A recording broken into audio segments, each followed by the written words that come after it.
ఖమ్మం జిల్లా సత్తుపల్లి పట్టణంలోని JVR OC internal parking వద్ద ఏర్పాటు చేసిన రెస్ట్ హాల్లో భోజనం చేయడం అసౌకర్యంగా ఉందంటూ ఈపీ ఆపరేటర్లు ఆందోళనకు దిగారు. కోల్యార్డ్ బెల్ట్ క్రషర్ యూనిట్ల మధ్య ఏర్పాటు చేసిన రెస్ట్ రూమ్ లో దుమ్ము ధూళి ఆహారంలో కలుస్తోందని, ఆరోగ్యానికి హానికరమని చెబుతూ 4 కిలోమీటర్లు నడుచుకుంటూ సర్ఫేస్ పార్కింగ్ క్యాంటీన్ కు చేరుకుని నిరసన తెలిపారు.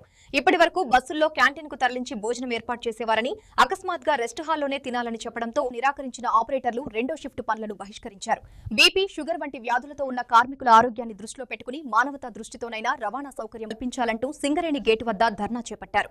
యాజమాన్యం మొండి వైఖరిని వీడి క్యాంటీన్లోనే భోజనాలు ఏర్పాటు చేయాలని కార్మిక సంఘాల నాయకులు డిమాండ్ చేశారు.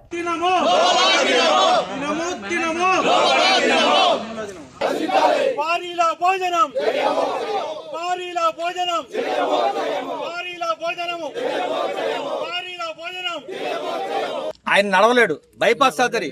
ఆయన కనీసం నీళ్లు తాగుతావా లేకపోతే అన్నం తింటావా అన్న అడిగే నాదుడు లేడు, వదిలేసి వచ్చారు. ఆయన mechanical four man, mechanical fitter కూడా ఉన్నాడు.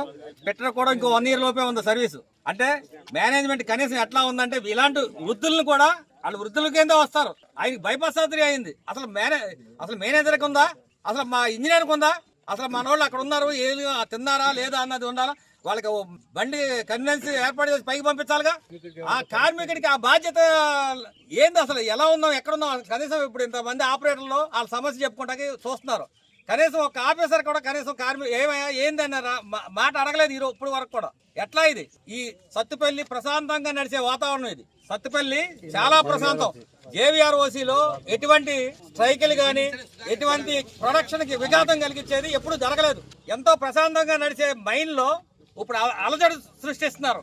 ఇప్పుడు కూడా ఏదైతే నిర్దేశించిన టార్గెట్ ఏదైతే ఉందో, ఎన్ని ఇబ్బందులున్నా కూడా ఆపరేటర్లు ఆ నిర్దేశించిన లక్ష్యాన్ని చేరుకుంటూ వస్తున్నా కూడా ఈ కొత్తగా వచ్చిన ఎస్ఓఎం రాజేశ్వరరావు గారు అనేక ఇబ్బందులకు గురి చేస్తూ కార్మికుల్ని అనేక సిచ్యువేషన్ తీసుకొస్తా ఉన్నాడు.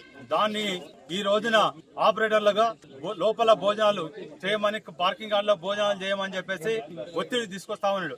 అది కూడా 3 పక్కల, ఒక పక్క